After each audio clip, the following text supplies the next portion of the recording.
Hi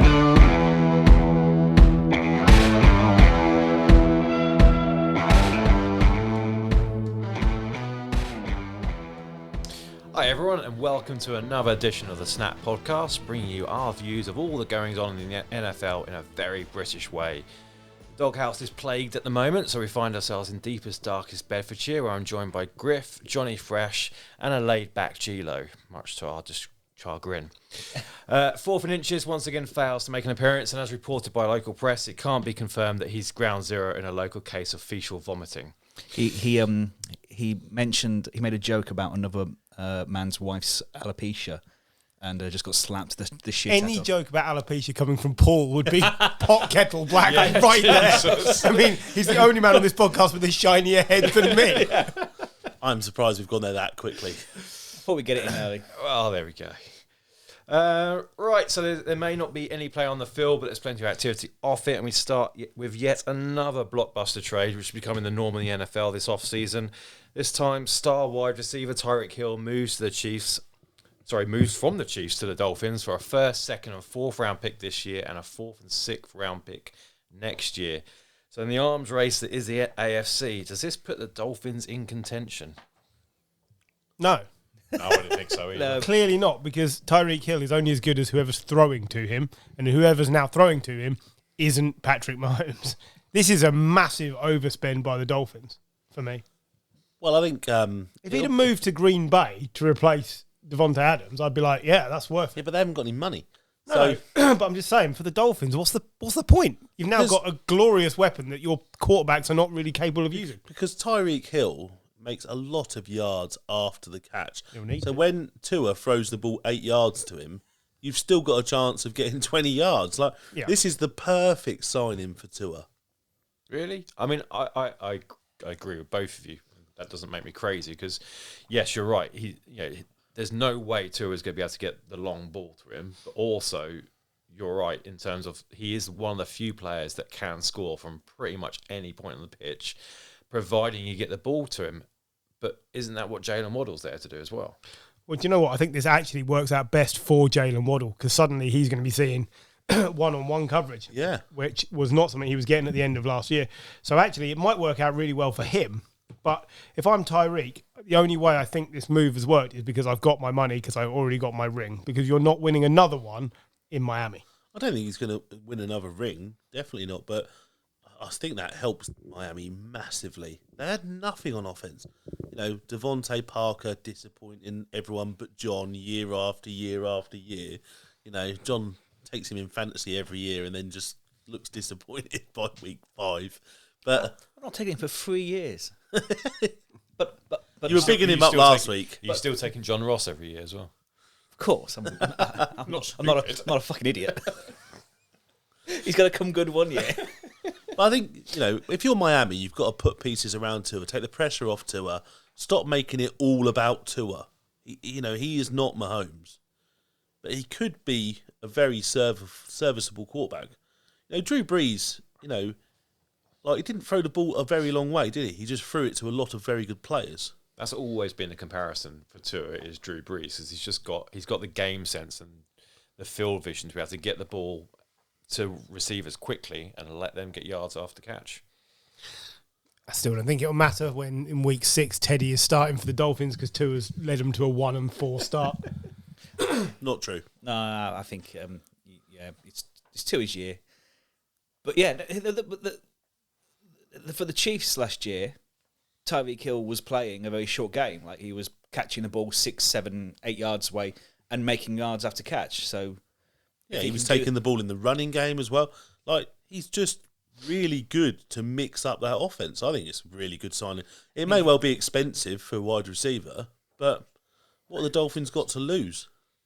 Does it? I mean, it doesn't let them overhaul the Bills. Yeah, that's what so I'd what's say. the point? Because they're miles behind. Yeah, but with the extra spot in the playoffs, Like the Bengals got into the playoffs. Yeah. You know, nobody was expecting that. They got to the Super Bowl. But If you can get in the playoffs, it doesn't matter, does it? Because then it's only about the playoffs. But I said this to Jim. I think this guarantees that the Dolphins are the second best team on paper in the AFC East. And they've got to play the Jets twice. That gives them a really good opportunity of getting in the playoffs. They always get one win on the Sounds like a great idea. At least. Point well made, Michael. But I just don't think it gets them anywhere near. Like, you laughed when I said that Las Vegas were contenders last year. The Dolphins is not a better team than that, even now. No, I don't. No, well, of course not. Right. So then what's the point? Well, because you just never know. You do know.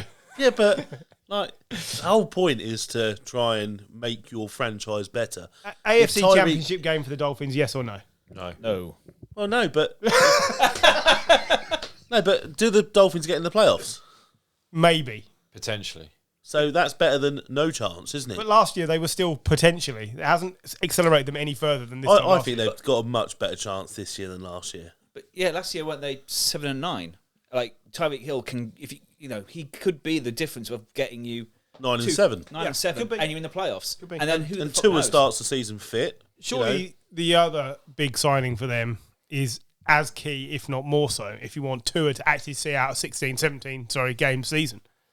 Toronto, yeah. Armstead. So Armstead is a much bigger signing for me. In all ways. Yeah, because that's the problem with Tua is he doesn't stay fit. And it's the same with Teddy. So whichever one is starting in week 6, they're both brittle players. So Armstead is key for me. I think that's a much better signing than the Tyreek Hill signing. I think you can look at that team now under Mike McDaniel, and you can look at that offense, and there are so many similarities to what's happening in San Francisco. You know, they brought in a veteran tackle in Terran Armstead, Trent Williams. They brought in a player who you give the ball to him, get it in his hands, and let him do something. That's Deebo Samuel. They've got 2 mediocre running backs, but pretty decent running backs in Chase Edmonds and Raheem Mostert from the 49ers. Mostert was good when he was got a bit more volume to play. It was good. So I'd expect to see a lot more from the running game. I think Tua is in a position similar to what Jimmy G was in They kept Gesicki as well, didn't they? Yeah. He's on the franchise tag. He's in the same position as what Jimmy is. It's like there's not as much. I don't think there's going to be as much emphasis on the quarterback winning the game as there is in just getting the ball into the playmakers' hands and letting them do something. I only think if that's the case, then they've got the best weapon in the league in Tyreek Hill. I still don't think he gets them over the Bills. Doesn't get him over the Bills, but if you can get into the playoffs, quite frankly, anything can happen. Like the Bengals were not the second best team in the NFL last year, but sometimes the cards fall your way. It's form, isn't it? It's form, injury, all those things. Matchups. Like, just get to the playoffs. Then you just wait and see. All right, so you're a contender if you're in the playoffs, aren't you? I have an amazing analogy that I cannot say on this podcast, but I will tell you at the halftime break. I'll show that one. So that's the Dolphins. What about for the Chiefs? They lose, obviously, one of their best weapons, probably next to Travis Kelce. They do get an extra pick in the first round, and they did sign Marquez Valdez-Scantling, who isn't brilliant, certainly not Tyreek Hill level, but he is fast. I think he's one of the first round pick is key. Yeah. Okay, yes, you've lost the player, but Patrick Mahomes is probably going to have a better year than he had last year, and he wasn't terrible last year, but that was his down year. And so he can probably make MVS an 800-yard receiver. And then you've only got another, I think Tyreek Hill got 1,200 yards last year. So because you already have the star in place, and now you're going to be able to go and pick someone in the first round, and there are 5 or 6 decent wide receivers, first round eligible wide receivers. See, strangely, I think this could be a tough year for the Chiefs. I've got them pretty high in my power rankings, which we'll come into later, because it's hard to take anyone seriously who's on a chaise longue. Yeah, it really is, yeah. You look like David Brent posing like that's not a good look. Cross between David Brent and Kate Winslet at the moment. Yeah. I've got, ruined Kate for me forever. They've got Mahomes, haven't they? Which, really... In the words of Sean Locke, that's a challenging wank. but they've got Mahomes, which always makes them, really, at the top of the power rankings because it's Mahomes. But I don't think that franchise is in as strong as a position it was 2 years ago. They've been losing pieces here and there, over the last 2 seasons, and it's going to happen because they're paying Mahomes, $45 million a year. So they haven't got the same amount of money, have they? So I know the salary cap's gone up, but they're going to have to bring in new talent to go with veterans now. But you've got Valdez-Scantling, you've got Juju as well. Good point. They had one. They had Kelsey and Hill last year. A Juju now they have resurgence Kelsey, is Juju, possible. and a Valdez-Scantling. Actually, you've got someone who can go short and a boat to stretch the field. It may not be as explosive as Tyreek Hill, but I mean, no one is. I think it comes down to man management, doesn't it? Because Juju, in his breakout year, we all thought he was going to be the next Antonio Brown. He was going to be a bit of a star, and he just went off the boil straight away. Believed the hype, didn't he? So it'll depend on which way he's going to go in his career. Is he going to be 2 great years and then a mediocre player, or is he a star? Let's find out. But this is the year to prove it if he is, because I mean, you've got probably the most talented quarterback, and Andy Reid. These things don't come very often. But he's got his chance now. He could have had it last year, but decided to be injured in Pittsburgh instead for less money. So well done him. They've also got Ronald Blair, who the Chiefs signed at free agency, which I think is a great signing. Who's Ronald Blair? Lionel's brother. Oh. Roland Blair. That's Ronald Blair, isn't it? I don't know who we're talking about. That name doesn't ring a bell. Hang on. No, Jones. Ronald Jones? Who was the one at the Buccaneers? Yeah, Ronald Jones. Ronald Who's Jones. Ronald Blair? The running back. This is why I should put these things in the running order. This is why whenever I write stuff down. I wrote a lot of stuff down. You wrote a lot of stuff down. Old Rojo. Not that. Rojo. Yeah, Ronald Blair. Rojo. Hell's Ronald Blair. Do you work with someone called Ronald Blair? No, I don't. Can we move on from Ronald Blair? They got Ronald Jones as well, who I think is a good signing. Do you know what? When he first came into the league, I thought he was going to be really good. And again, every year he has 2 or 3 games where you go, oh yeah, he's finally got it. Yeah. And then he loses it. Who was the running backs for the... Don't start. Who was this? Yeah. No, he's a running back for the Bucks who found God. Muscle hamster. Martin. Doug Martin. Doug Martin. Reminds me of Ronald Blair. Reminds me of... Ronald Blair. Ronald Blair is not a running back. No. I tell you what, there He's was. a very old man I'm pretty on sure there's a Facebook. defensive tackle for the 49ers called Ronald Blair. Possibly. But in essence, Doug Martin. he flattered to deceive a lot. And again, he looked like he was going to be really good at times in his career. And then he just never quite reached his potential. And Rojo just reminds me of him. You see stuff in him that you think he could be a really good running back in this league. And then he just isn't. There you go. Apparently he is a 49er defence, Ronald Blair. But It's easy to get your Ronalds mixed up. Yeah, McDonald. Koeman. yeah. But the Bucks, maybe they just aren't very good with running backs because no one ever goes there and actually, say Doug Martin. He was only good in a contract year. Only good in a contract year. And you thought, there's potential there. And every so often, Leonard Fournette looks really good. Ronald Jones, maybe it's just... I have to think that, John, you are right. Those last 2 years when they've had Brady, their offensive line has been pony. It's been good in pass protection. But I'm only joking. When have you ever thought, even in fantasy, thought, I'll definitely take a Bucks running back because I want to win this year. I really like Fournette. The first year he went to the Bucks, I thought that's a great pickup.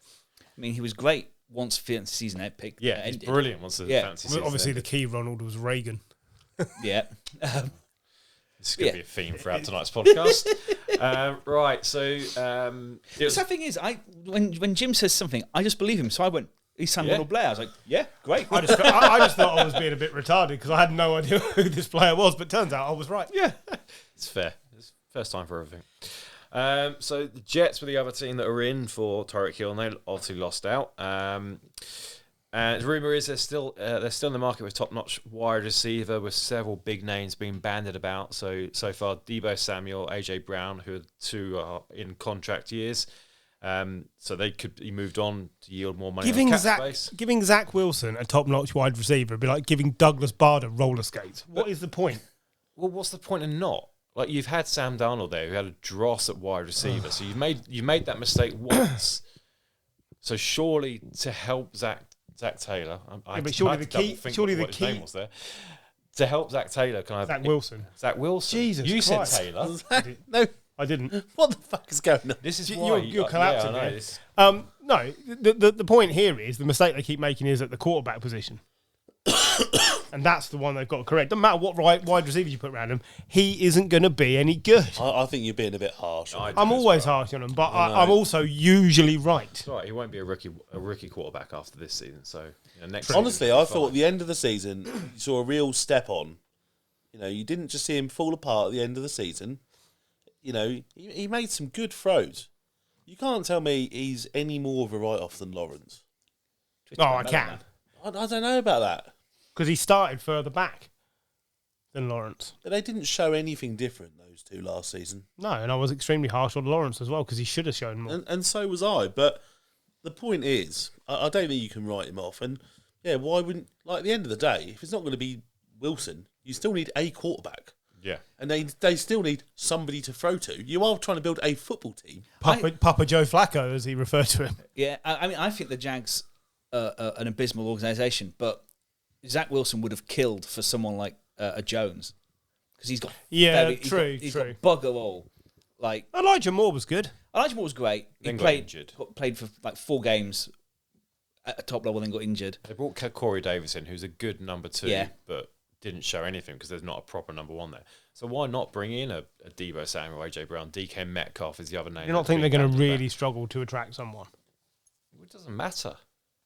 Yeah, well, it does matter. That's why they haven't got Tyreek. It doesn't matter in terms of trade. In terms of a trade, because none of those players, they're all on rookie contracts. So there's no trade clause in any of those contracts. So they put an offer on the table, they'll get them. Okay. They might have to try and then spend the next year negotiating a longer term deal. But... I mean, yeah, why not? I mean, you can't judge Zach Wilson and then go, well, you were shit because you couldn't throw the ball to Baxton Berrios. I think DK Metcalf, what's he got to lose? Well, that's just it. There's nothing left in the Seattle, is there? You've got Tyler Lockett there as well. They don't, it's a waste to have both of them there. So I think that one makes some sense to me. I think Deebo and AJ Brown, they're both looking to, they're looking to get paid, but they're also looking to win titles, aren't they? Like, they are 2 of the best wide receivers in the league. Yeah, I think they're... DK Metcalf's not in their league, I don't think. No, I think they're both too important to the franchises they're in for them to move on. And you could say the same about Tyreek Hill, but I think Tyreek Hill's at the other end of his career, where at 28, you're probably likely to see a drop-off over the next couple of years. I mean, for Deebo and AJ... Probably. For Deebo and AJ, it probably doesn't hurt to have some sort of trade talks and improve your contract. So... I'm sure there's an agent somewhere talking it up, but I'm sure there absolutely is. For DK Metcalf, I don't see why not, because Seattle just looks toxic at the moment. Why not move to, like, New York seems nicer than Seattle. New Jersey. Yeah, but it's fine. All right, let's take a quick look about who's left in free agency and where they'll go. So this is according to NFL.com, as written by Greg Rosenthal. Top 10 free agents currently left are Tyrann Mathieu, Odell Beckham, Stephen Gilmore, Dwayne Brown, Bobby Wagner, Jadeveon Clowney, Calais Campbell, Melvin Ingram, Rob Gronkowski, Jarvis Landry, and I got all those names right because I wrote them down. Nice. Doesn't mention Ronald Frankow, does he? No, number 12 is Ronald Blair. Looking for a comeback. Yeah. But let's eliminate the easy one. Gronk will only play for the Bucs. He won't play anywhere else. So it's Bucs or bust. He'll just have a summer off and come back. Yeah, he's not going to go to training camp, is he? Yeah. Why would you pay Beckham whilst his knee's fucked? You can get cheap. Get him cheap when he comes back. You don't know how good he'll be. See, now, if I was the Jets, I'd be saying to Odell, you've made your money. We need he loved being in New York, you made your New money, Jersey. You got your ring. And there is a player that would elevate Zach Wilson. So maybe they should be pursuing that because he's on the market and other teams are wary because of the injury. So they could get value and he could be an absolute stud on that team because there's no one to compete with. I think Beckham will hold out for, even if he has to wait till the kind of back end of the season, he'll be in recovery anyway. He'll just try and join a team that's about to... Well, it will. It'll be a team that he thinks might be able to win the Super Bowl. If it's the Rams, great. If not, it'll be somebody else, won't it? Yeah. And he'll go on a deal where he gets paid highly incentivised to go through the playoffs. He's not going to go and play for the Jets. No, fair enough. It is fair. But I heard a crazy rumour that Beckham and Landry both could go back to the Browns now that Baker's not the quarterback. Well, they need wide receivers. Yeah. Because Deshaun Watson's got no one to throw to. So it's possible, I suppose. Stephon Gilmore, for me, I think the ideal landing spot is back at the Patriots. Niners, obviously. Because, well, I was just going to say, because the Patriots have allowed J.C. Jackson to leave. They didn't want Gilmore to leave, but they weren't prepared to pay him the exuberant money he wanted. Well, now he's earned that money. You could well see him back there. He was brilliant at the Patriots. So it's a fit that we know works.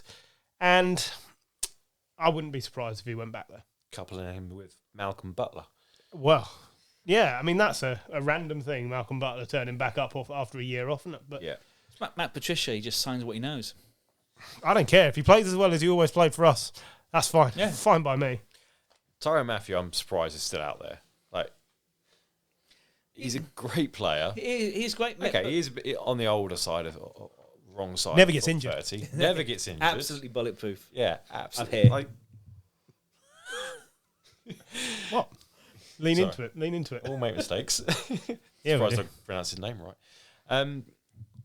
But yeah, I mean, there's a player who seriously he can add leadership to a team, but I don't know. Presumably, he's asking for too much money for a safety. I don't know. Maybe he's just seeing his options. There's still quite a bit to go before the season. Yeah, these players are not in a rush, are they? They've already made plenty of money. They just want to be in the right landing spot. That's it. Yeah. Wait and see who gets shaken up where, and then try and pick a team that's going to contend for the Super Bowl. I'm just happy that Bobby Wagner made it away from the Rams and they didn't sign him. I'd quite happily see him leave the NFC West. I actually find the Jarvis Landry one quite... I find that one odd. Yeah.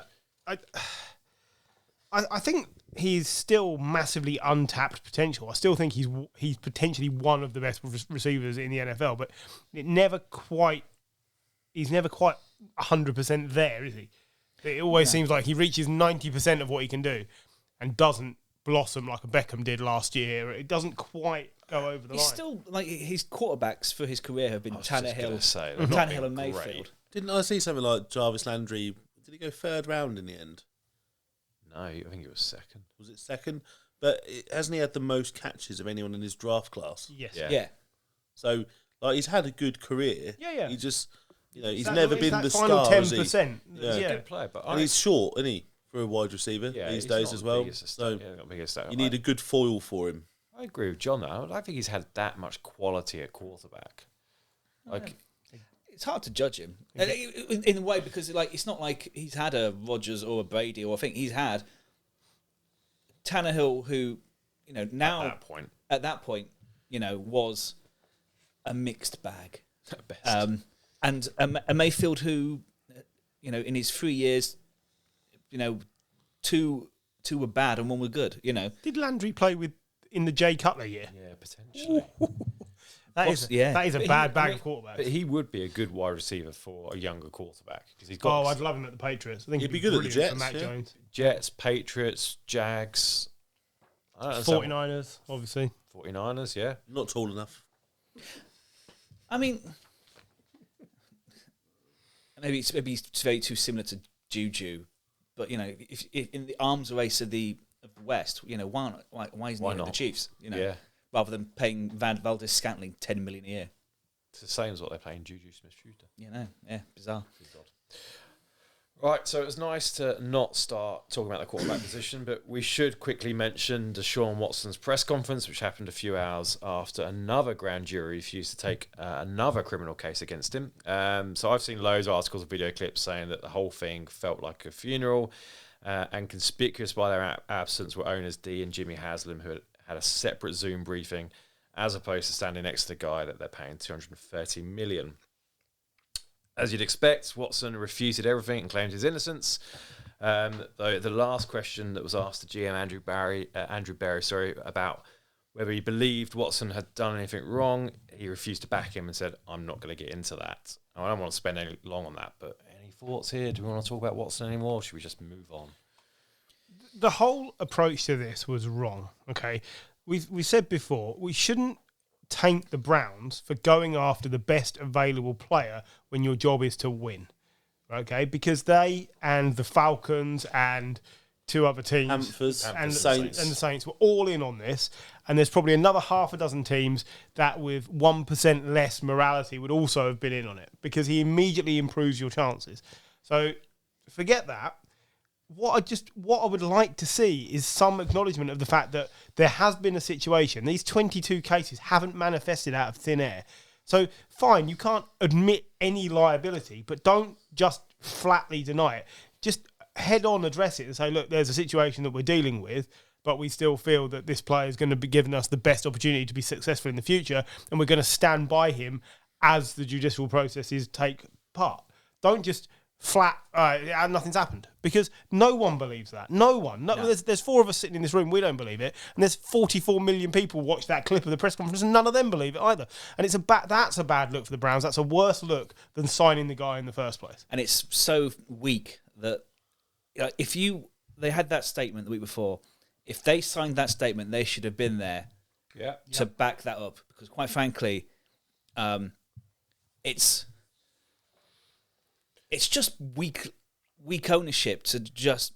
I mean, it's what they do, but to just chuck him out with Andrew Barry and you've been part of the signing, you've been part of the process, you've got to back this up as well. It's just it's just poor all around. At the end of the day, none of that was happening without the owner's sign off. Yeah. Well, they were part of the statement. Part of the statement, absolutely none of it.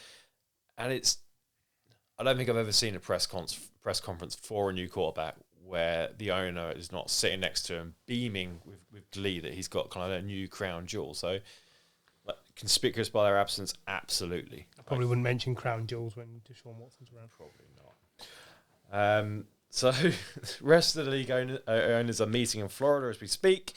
And most of them are pissed off with the Browns after resetting the quarterback market. But there's also a small matter of rule changes to be discussed. I was literally writing this paragraph as this came in.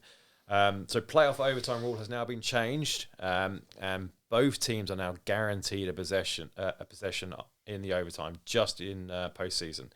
It's proposed by the Colts and Eagles. Like I said, approved earlier today. Is this a good move? Are we happy, or would we want to see something different? If so, what? Would we want to see this for the post? This was the best you were going to get. They were never going to put more potential game time into a regular season game. And I think that's fine, because we've seen some shonky regular season games go to extra time. And we all sat there going, oh, good, another 20 minutes of Jets versus Jags. Yeah. But what we did want to see was another 20 minutes of Bills Chiefs, because that was feckin' amazing. And it should never have ended the way it did.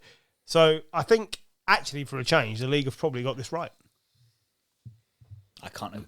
Literally, I've been saying the same thing. In the regular season, I don't want to see more Lions and Bengals, whatever. I'm trying to think of a shit team, but Bengals aren't that anymore. Aren't a shit team anymore. But Lions, Jags. We're so used to it. I know.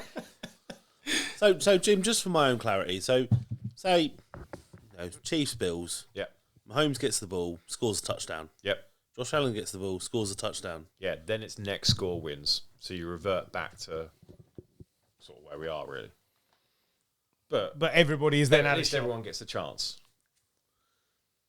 Yeah, like, Do you want to hear the other suggestion? I know there was another suggestion. I like the other one. I can't remember who. Was it a 2-point conversion suggestion, wasn't it? Said if the first team scored a touchdown and a 2-point conversion and a 1-point conversion, the next team who then had the possession, and if they scored a touchdown, they had to go for a 2-point conversion. So it finishes the game. So it finishes the game. Yeah, but then you're still disadvantaging the second team. I still think they're doing this all wrong. What they should do is prior to the game starting, they should have kickers attempt field goals from 60 yards, best of 5, and whoever wins that when it goes to the end of when it goes to overtime, that's it. You win on a pre-decided field goal shootout, and then you know in advance who's winning. I won't lie, that sounds like bullshit. I love the idea. No, because you're gonna get really negative football if you know that you've won. You've won. Yeah, maybe. No matter what happened. Do you not just play the extra period? I think that as well. But they're trying to reduce the amount of game time, aren't they? I know, but we're talking about just the playoffs. So in the playoffs, why don't you just play the game out? Like, so if it's a tie, just play it. Like, I don't know. Then you can bring in clock management to it and all that kind of stuff. It just feels a bit like strange. We'll score a touchdown, you score a touchdown. And in essence, we're in the same place just 8 minutes later. Like, I find it a bit strange. Yeah, fair enough. What about if they brought a massive bin out onto the field and the punters took it in turns and you got to try and land a punt in a bin from like David Beckham with that Pepsi ad on the beach all those years ago. You got 80-yard punt to try and get it in the bin, and the first team to get one in the bin wins. I quite like that. like a Pro Bowl challenge. They should bring out some inflatables. I like that you're involving the players that don't get involved. Yeah, because I think that's what it should be. Like either a kick or out get the style quarterbacks with the targets going across the stadium into the fans. They should. Your backup quarterback has to be able to hit a target for 45 yards. I like that. The target is a punter with a helmet, and on his helmet he's got like a traffic cone, and he's got to cycle around. Across the field. It's the opposing punter. He's got to cycle about. The quarterback's got to. They play the Benny Hill music over the tannoy to put everyone off. Yeah, I mean, like it. If whatever happens, they've made 250 quid from you. What about in the name of inclusivity, fittest cheerleaders win? Not every team has cheerleaders. No. Oh, well, we should soon correct that. That's not a problem at all. There was a London game a couple of years back where the two teams coming over didn't have cheerleaders, and there was a lot of disappointment. Not surprised. Some sort of arm wrestle. The owners have an arm wrestle. Yes. It's Shad Khan versus Jerry Jones. Well, like some of them are owned by a consortium. It's like 15 men up against Shad Khan. Every fan of We're getting a bit close to Squid Games now. Yeah. That's it, Put the owner on the treadmill. The first one's a heart attack loses. Pistols at dawn. Nice. Keep it simple. Yeah. Classic. Love it. All right. Also agreed that the league owners meeting was the Bills' new stadium, which will be a 1.4 billion, 60,000 capacity stadium to be built across from their current residence, and should be ready by 2026, providing they don't use the same contractors as Wembley. Why does it cost so much money for a 60,000 seat stadium nowadays? I mean, I'm sure it was like 500. Nice. I know, but it was 500 million. I get inflation and everything, but 60,000 doesn't strike me as that big either. no, it's not that big. Like, that seems like a lot of fucking money. That's the Tottenham Stadium, isn't it? That's 60. Yeah, and that costs about 800 million. Yeah, well, New York State are chipping in 850 million of public funds. NFL and Bills are contributing 550 million, and Erie County coughing up another 250 million. This is great news for the fact that the Bills are staying. Yeah, because there's always been a rumour that they'll be one of the teams that would move because it's a small market team.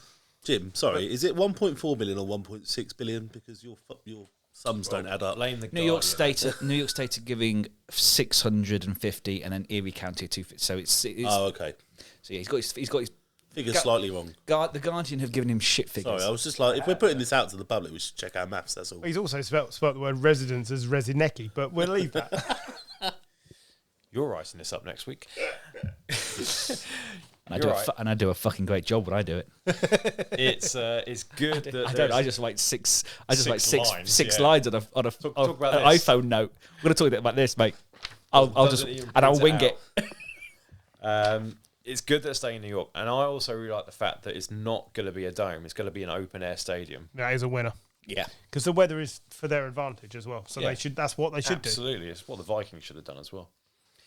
It's also I mean, the New York budget close in 2 days' time. So basically, they've done it so no one can adjust the figures. Yeah, it's election year in Buffalo, so I think they might have just won the next election. But yeah, with the form the team's in at the moment, it was the time to go and get some investment. Time to do it, yeah, absolutely. Yeah, absolutely right. Although the owner, I will say, the owner is worth over $5 billion. You know, make him pay for his own fucking stadium. But then I think isn't it? It's publicly owned, isn't it? You know, it's owned by stadium. Yeah. So the lease is not by the the lease is only going to be for only going to be for 30 years. So they'll own another stadium by we'll see then. what happens after Tom Brady retires. One for Gary to sit out as he couldn't give a fuck, but the Detroit Lions are the team for Hard Knocks training camp this year. I, for one, think it's a great choice. I actually really enjoy seeing what Dan Campbell's like in action. You lot are going to have just a massive Dan Campbell crush by the end of this. Huge. Oh, I love Dan Campbell. Look the way he talks to the lads. Like, it's just going to do my head in. It's great entertainment, though, isn't it? I enjoy watching it, yeah. Yeah. It's Jared Goff's third appearance. And he was really dull on the first two. Yeah, so that doesn't bode well. No, but it'll bode well if he gets beaten in training camp by, like, Tim Boyle or David Blau. It's not going to happen. Or whoever they draft. Nah, not going to happen. What if they draft, like, Malik Willis and he turns out There to be is awesome? talk that they will draft a Yeah, quarterback. I've seen Because I've seen a quarterback lot of- controversy always makes Hard Knocks a winner. He will play all this year, Goff, unless he gets injured. Yeah, probably. He doesn't get injured that much, though. No, does no. The odd finger. There's always time. There's always time. Yeah, it's a reasonable choice. Dan Campbell is probably the reason they've chosen. There wasn't that many teams they could choose from this year, was there? No, 'cause you have to No, not had a new coach. Not he? a New new coach all can't be in the playoffs. playoffs. Yeah. which basically left There was about 4 teams, wasn't there? The Lions. Lions, Panthers, Yeah, Panthers another one. Chargers. Chargers. Panthers I'd like to have seen. I must admit. I'm sure Because there was that is 4. a calamity waiting to happen. I think it's too much of a calamity. Maybe. Maybe, but yeah. Should we take a break? Let's take a break. Right, to kick off the second half, we're going to take a look at our power rankings. First time we've done this out of season, but with so much going on with trades and free agency, we thought it'd be a good time to look at where each team is ranking. So, John, take it away. Who's our consensus top and bottom team? So, with 6 months until the start of the season, our number one team is the Los Angeles Rams. Three of us went for them at number one. Gary went for someone else, obviously. No, it was me. No, it was Really? Michael. Mm-hmm. Michael went with the Tampa Bay Bucks. Be like that. You always I went with the Bucks because they got Brady back. I picked the Rams to win the Super Bowl last year. I had to leave them at number 1 in the power rankings. Should have mentioned that. God, You know we should talk about Last week, I wasn't here, so I thought I'd just drop that in. it. Yeah. Did you hear what you said last week on the show? I did hear some of it, yes. It's pretty disgraceful, really. I did listen. We've had to discipline Gary for that. Right. So Gave him a slap. number 2 is Tampa Bay. I had the Bucks on number 2. Yeah, I did as well. Everyone had them at number. Well, I say everyone. Everyone apart from Griff. Well, everyone apart from Griff. Oh, I had them at number 3 because I went with Bills at 2. But everyone else went with them at 3, so they are third. So considering how we've kind of mentioned over the last few weeks how lopsided it is at the moment with the NFC playing second fiddle to the AFC, we've got 2 NFC teams at the top. I was when I was going through it, I was like, it was strange because we mentioned the arms race in the AFC with the quarterbacks, and the top 2 are Rams, Bucks, and then we've got Green Bay at number 6, and then 49ers at number 9. Yeah, But then you Cowboys 12. But there's quite a lot of AFC. we discussed this a lot at the end of last season, that there are 4 or 5 extremely good NFC teams. And then there are, 10 AFC teams all vying to be in that top 7. I think that's the difference. It comes down to form in the AFC, whereas the NFC, there are some, real giants. Not the actual giants because they're shit, but there's some Giants are in the NFC, though. but there's some actual giants of the game, and they are still there every year. Was that a bit harsh? You are shit. Well, no, I'm not denying that. Jeez. No, I think we're great. And no, it's... I didn't think you were great. No one does. So to round out the top 10, so Bills 3, Bengals 4, Chiefs 5, then Packers, Chargers at 7. That's high on the Chargers. You think? Yeah. I think with all the with all the moves they've made and the fact that they should have made the playoffs. I've got them at 11. I had them at 6, which probably means why they're a bit, because everyone else has sort of gone 8, 10, 11. Yeah. But it's just John's fault. It's my fault, but I'm happy with it because I think they were so disappointing last year. Like, I think if they'd have made the playoffs, they win because they are that good. But they're the Chargers, so what they do is they falter at the last.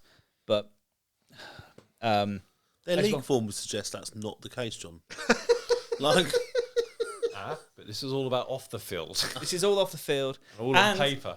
You know, they have made some really good moves, but I just don't feel confident enough in them to say that they are more likely to win the Super Bowl at this point than, I think there's 10 teams that are more likely to win it than them at the moment.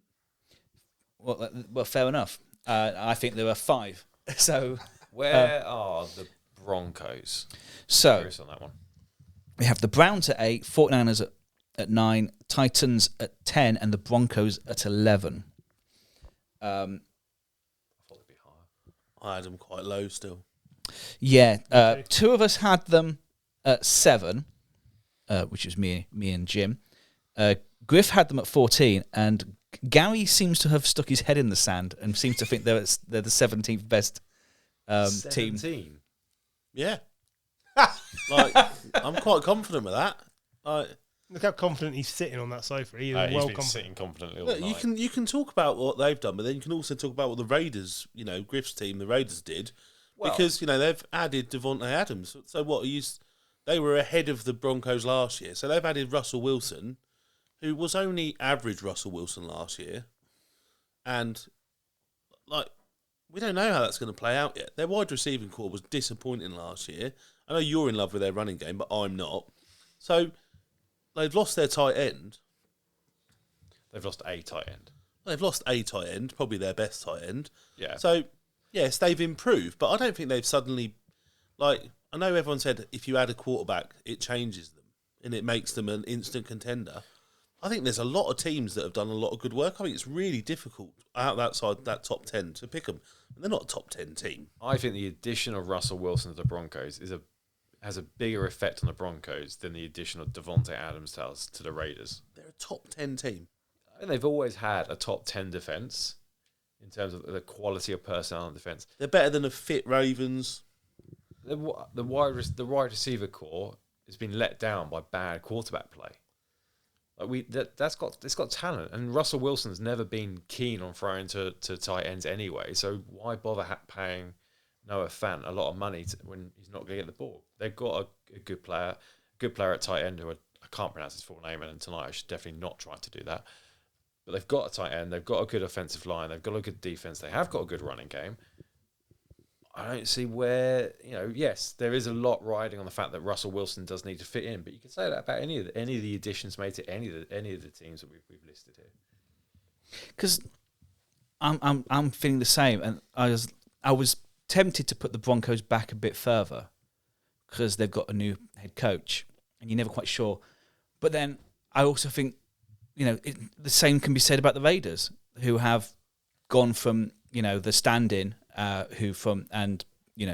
few the Gruden years to McDaniel, who no one's quite that confident that he's the guy. So I'm just trying to look up who the tight end is. Are you worried that Kyle Nassib's gone from the Raiders? The impact it's going to have, is that what it is?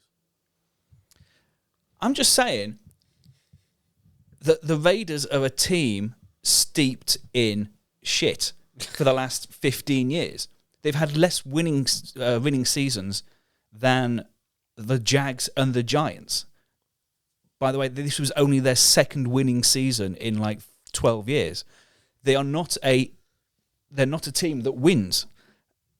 No, I had them 15th. I'm not saying. I know, I'm just saying, they've also made moves. Yeah. And they were in the playoffs, and I think this is one of those times a year, isn't it, where we're reaching for predictions, and we're deciding what moves have made the biggest impact before we've seen them on a football pitch. So these are going to change. It's all our views on how that changes things, and that's why it's interesting, because I think you'll probably get a bit more disparity right now because there's no results to base it on. Normally we I have go. to say, I agree with Gary. You know, God, you make me sick. You should see the pain look on Griff's face. That'd be the eye infection that's really killing me at the moment. Tits. I wish. But yeah, so we have the Cowboys between the Broncos and the Raiders. There's a few teams we've obviously had a bit of doubt between ourselves. So the Cardinals range from 9th to 20th. wow, who had them 20th? That would be me, Ted. Wow. Yeah. So they currently sit behind the Raiders in the 14th. The Ravens range from 10th to 21st. Who had them 21st? The man rubbing his face. Wow. With a fit Lamar. Is he? Man rubbing a stinker. I think he will be, yeah. Is he? Yeah. And it's always more fun. Should we go to the bottom?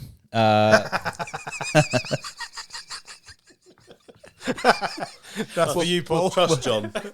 We'll reach around. And in 32nd place, it's the Houston Texans. Everyone? Nope. So one person put the Jets in last. Hi there. This guy. He had the Texans 26th. Wow. The Jets I generally. think they're a better organisation for moving on from the Deshaun Watson scandal. I would agree with that, but I still think, I don't think they're a very good organisation still. No, probably Maybe not. after the draft you might be able to move them up, but right now, yeah. And the thing is, we're going to have to do this again after the draft because some teams are going to make some horrible decisions. I'm sure, And we'll all be wrong again. and whatever. So yeah, 31st New York Jets, 30th New York Giants, 29th Jacksonville Jaguars, 28th Panthers, 27th Seattle Seahawks, 26th Detroit Lions, and then 25th Falcons, 24th Washington, 23 Bears, 22nd Saints, and 21st New England Patriots. So, you know, That's such a dangerous pick with the Patriots. I know we've all gone around that 20 mark. we've all gone around. That is going to come back and bite us in the arse. That is. I don't know if it Why? will. They're comfortably the third best team in the AFC East. They're comfortably in the bottom third of teams in the AFC. You know what? I was so close between the Dolphins and Patriots, but 119 and 120. I think it's pretty close between those two teams. Well, the Dolphins are 18th. I had the Dolphins were high. So in between the Probably too Dolphins, you've high, got the actually, now Eagles I and the look at it. Vikings. And to round out the teams, 15th Ravens, 16th Steelers, 17th Colts. But yeah, Patriots, 19, 20, 20, 22. So it's like And you the know roster. I went lowest out of everyone. You know that was me. Yes. And the Patriots. Yep. Yeah. Yes, Must it be, was. But the roster never, the last couple of years, it never looks impressive, but it's still got Bill. Well, yeah, I've said before, I'm not. Do you remember? Well, you don't, but you've seen how Tom Landry sleepwalked into the end with the Cowboys. Don't get the feeling with Bill it's the same thing. Like, the league is moving on. He's not able to communicate with these younger players as effectively, which Tom Brady was doing for him. It may not be that he can only win with Brady, but he can maybe only communicate effectively with Brady.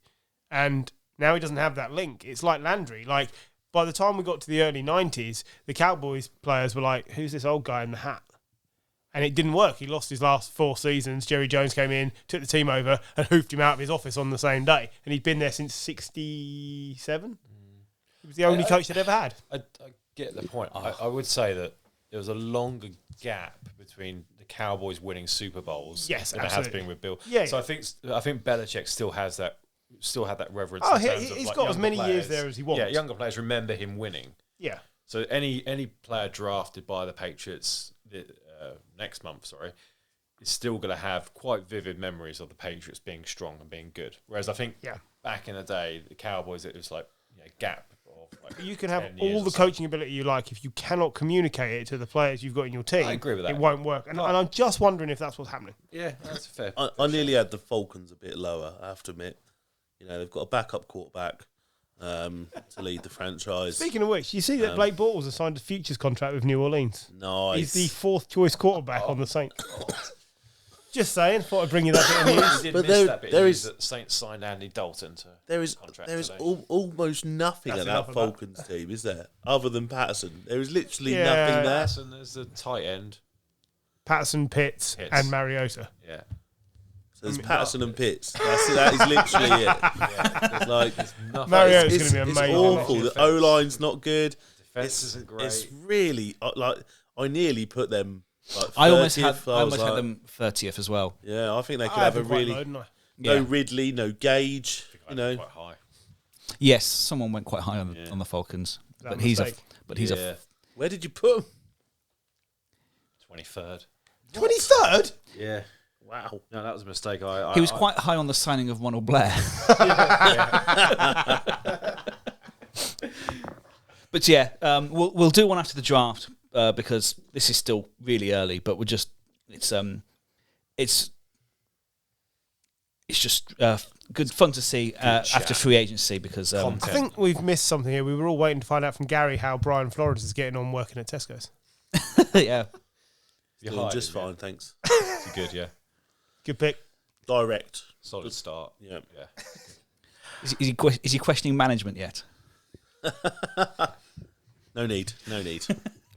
All right. So I'd like to say that Fourth and Inch has had a brilliant idea for stuff we could talk about during the off-season, but alas, only the worst things come out of him, and it was actually his wife that came up with the ingenious idea of Snappy Snaps.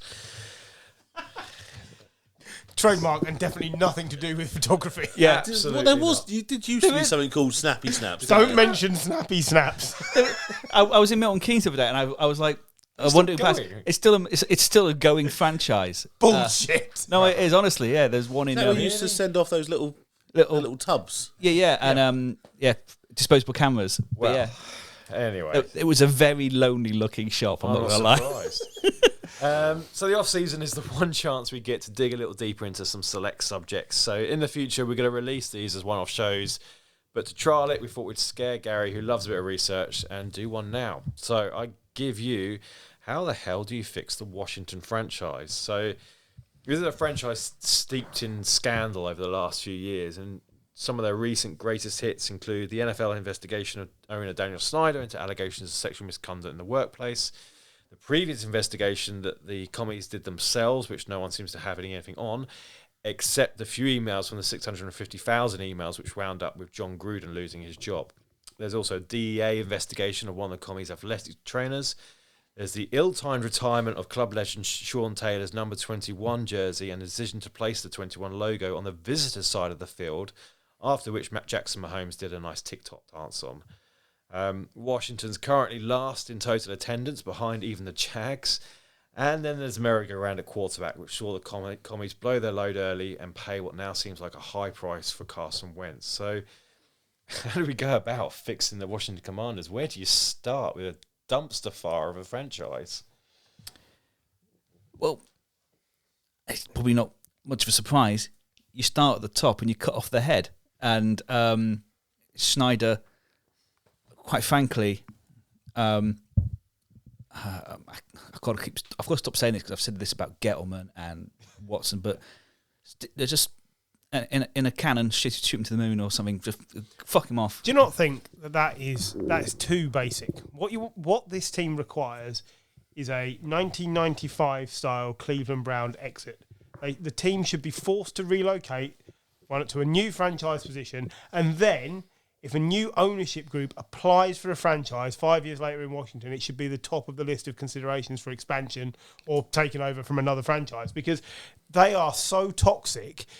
Staying where they are with the foundation pieces they've got, you cannot rinse this clean. It is stained forever if that's how you want to look at it. It just is. And only moving it on. I mean, they've even fucked up the name change. None of us can even bring the word Commanders to come out of our mouths because it's such a terrible name.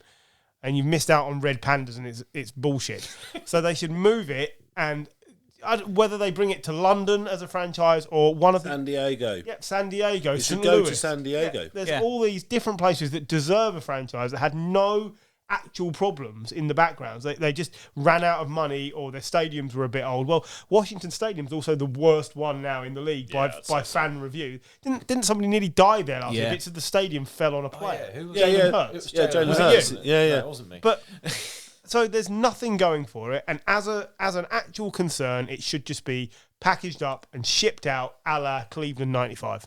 Well, these were meant to be in-depth conversations, but I think Griff summed up. Sorry, I wasn't trying to kill it. I mean, obviously you can draw from that what you like, but surely that's where you have to go with this. If the NFL does an in-depth research and finds out that something is this toxic, they should say, right, we are forcing you to sell your franchise. Like, what was his name in the NBA? The really racist fella that owned a team. He owned the Clippers, didn't he? Yeah. Yeah, I can't remember his name. I want to say Silver, but that's the name of the commissioner. Me with names today is not a good thing. I can't remember, and that's really embarrassing because it was in my head. But they basically forced him to sell. Now, the Clippers stayed as the Clippers, but the NFL could say, no, do you know what? We're suspending... Donald Sterling, thank you. Sterling Silver. Yeah, exactly. We're suspending the operation just like they did with the Cleveland Browns, and you can someone can apply to reinstate the Washington football team, Commanders, Red Pandas, whatever you want to call them, with all their history and stuff, 5 years from this point. But for now, you can't have a franchise there. And do you know what? Very few people would object if they did that. And it's a massive thing to do, but it's what's required. And it would make teams then sit up and go, we have to sort our stuff out. We cannot lose what we are. And that is what the league is threatening with us. And they should do. It's crazy. The fact that John Gruden is really the only person who lost his job after this investigation. Now, what he did was terrible, but... He's got absolutely nothing to do with the franchise. And what the franchise has been accused of is equally as terrible. It might not be exactly the same thing, but they're all reprehensible things they've been accused of. Why is one man shouldering the blame for all of this? It's crazy. You have to hold the franchise itself accountable. And... that's it. As far as I just don't understand how these investigations take so long. I get there's a lot of data, but if all the data says the same thing, like, how much do you need? Like, right, okay, so there's, sexual mispractice, racism, etc., etc. Like, how much didn't Kirsty accuse you of sexual mispractice? Chance of a fine thing, he says. Garrett's making an important point. I know. I couldn't let it go. It's because Paul's not here. He'd be looking at me like sexual mispractice.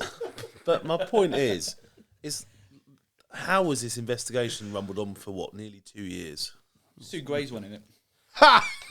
The fines have just come out, John. But I don't know. They're hoping it's just going to go away. It makes me wonder what Goodell is going to do.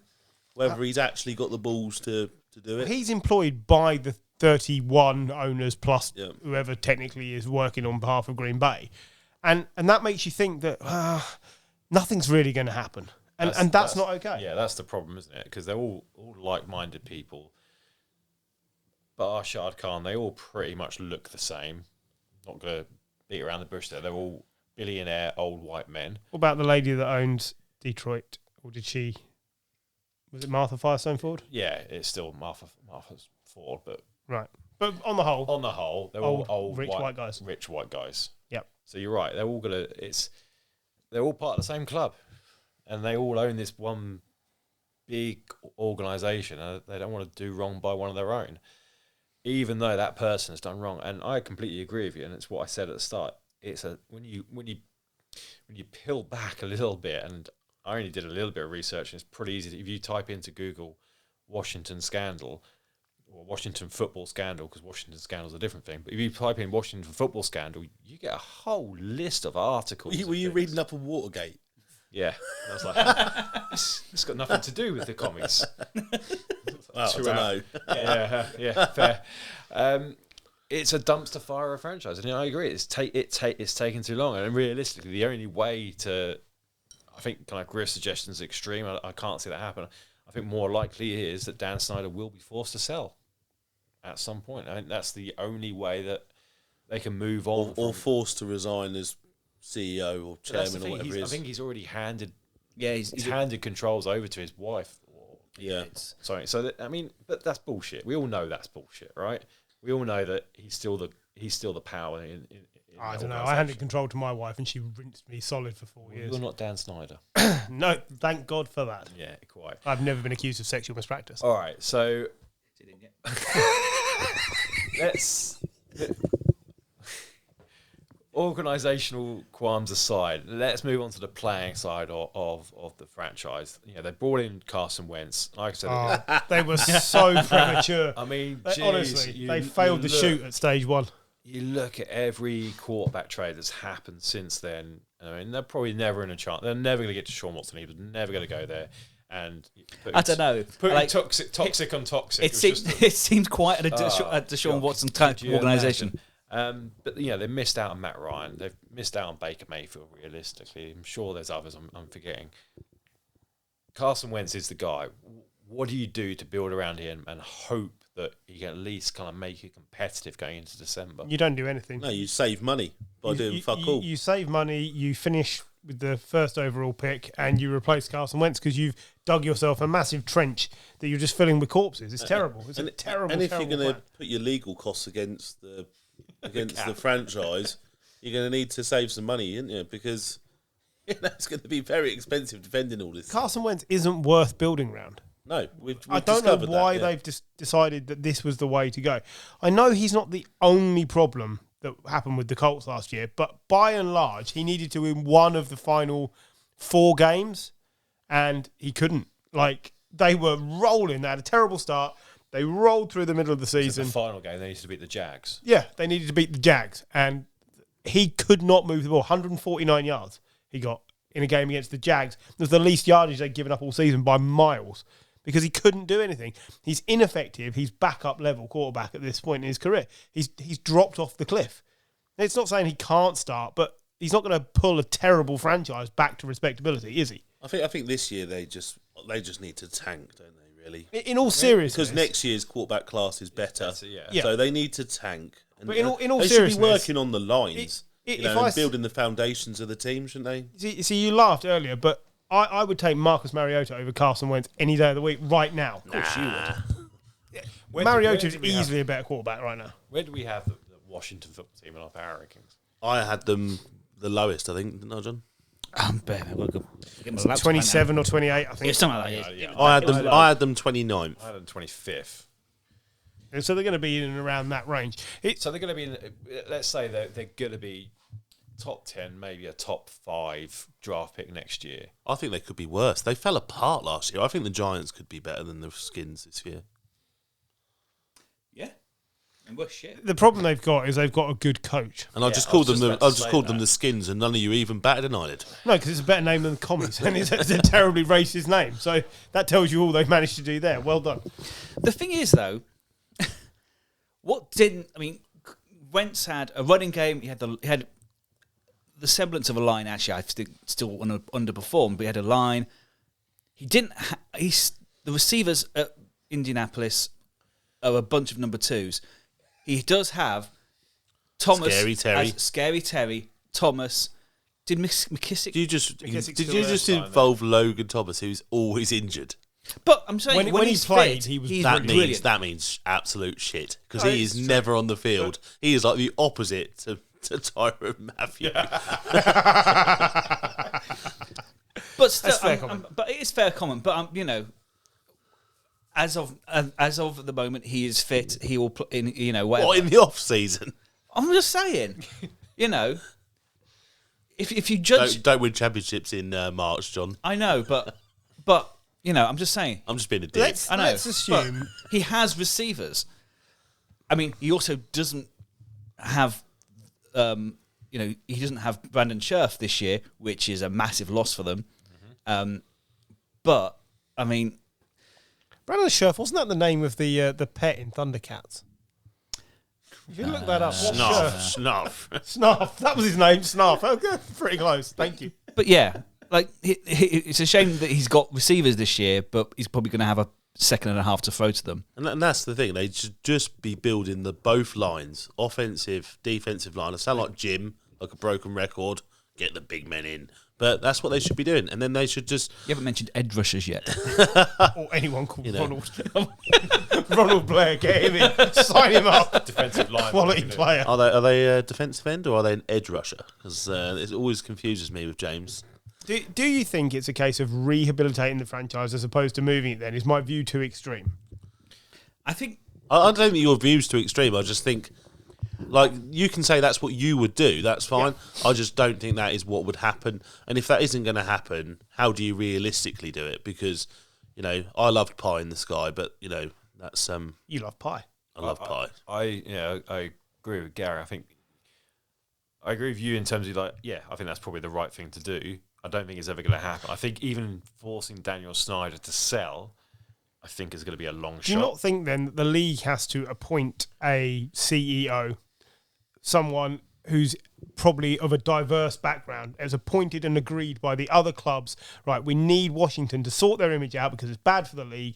We're appointing this person as the CEO and this person is in charge of all the recruitment and everything, and a complete restructure over 2 years. Can't then we will do reassess. that because they're independent organisations, aren't they? Well, they're not, though, are they? They're all part of the same. But they are. So every time Washington takes a hit, it hits the whole league because they're all. And I get that, but it's happened in the past. Somebody owns on them. the sporting side when teams have been.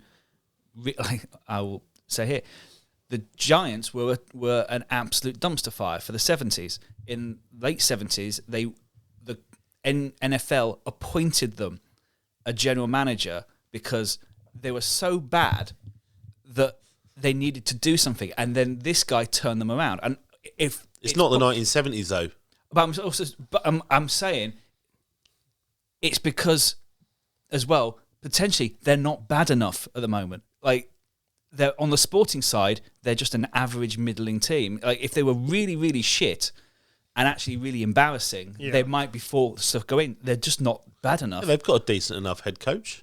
You know, and this is what John's saying, that they're almost not bad enough. Yeah. But the league, because it's a franchise system, the league can actually apply far more rules and changes than you would believe because every franchise is linked to every other franchise. So if 31 other franchises say, hang on a minute, this is tarnishing our reputation and costing us money, we want to change it, then they can vote that through as a resolution. I'm sure they can. I'm sure they won't.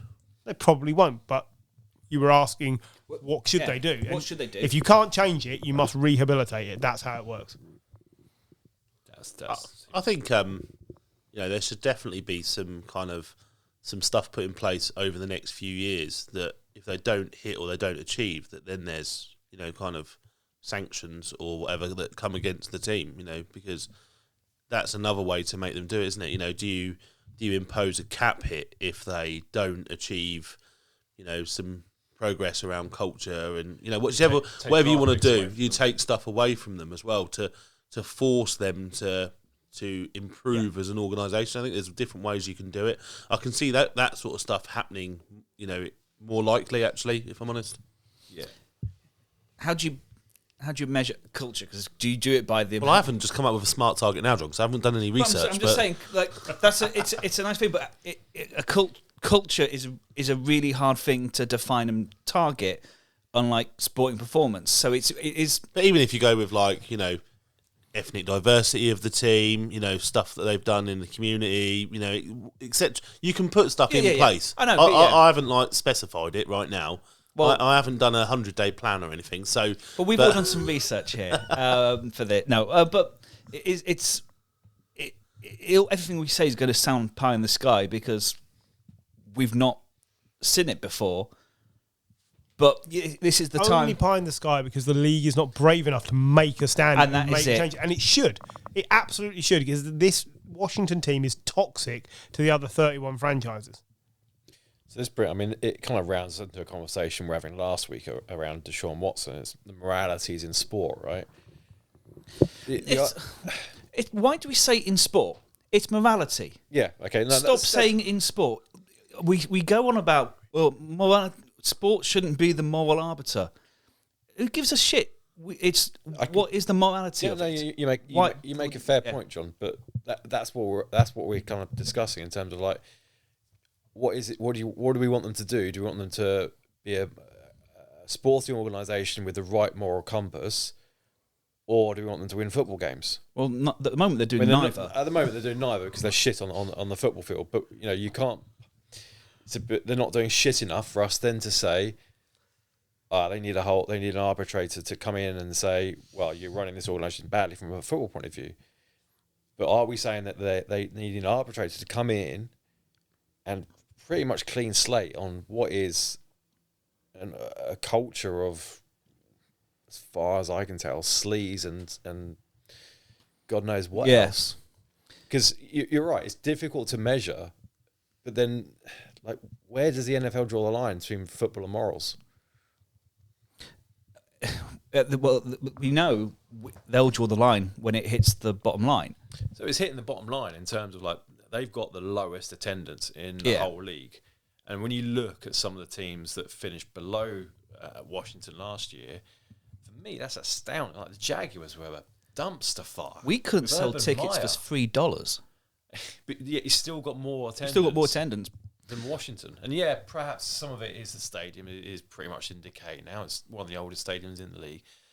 But it's still like, I mean, there's a big fan base there. And it's a franchise with a lot of history. And what was it lately? But sponsors, like, if as well the corporate element of it, if they pull out because FedEx don't want to probably have a field associated with a bunch of sex pests. That's what it's going to take. That's what it's going to take, and that's when it hits the bottom line. It's going to take FedEx to pull out. It's going to take Nike to say we don't want. We're not selling your shirts. We're not going to sell your shirts, and we don't want our Nike tick on your. How long has it been going on? All that's gone. If they do it now, it's just going to be like, oh yeah, well, now a few more emails have come out, then we'll do something about it. It's like all that. I think is you can spend a long time looking backwards, and that might make you feel better, and like punishing the franchise and the owners and everything. It will make you feel better, and it may well be valid, but really, all that really matters is how it moves forward, isn't it? Because we don't live in the past, we live in the present. So this brings us back to Grist point. It's like, just have a clean slate, get rid of it all. Yeah. Turns out I was right all along. So we've got the San Diego Red Hogs. Red Pandas. I prefer hogs, but yeah, whatever. Not commies. I mean, they could change it completely. They did when the Oilers moved to Tennessee. Yeah. No, or when Cleveland became the Baltimore Ravens. Yeah, exactly.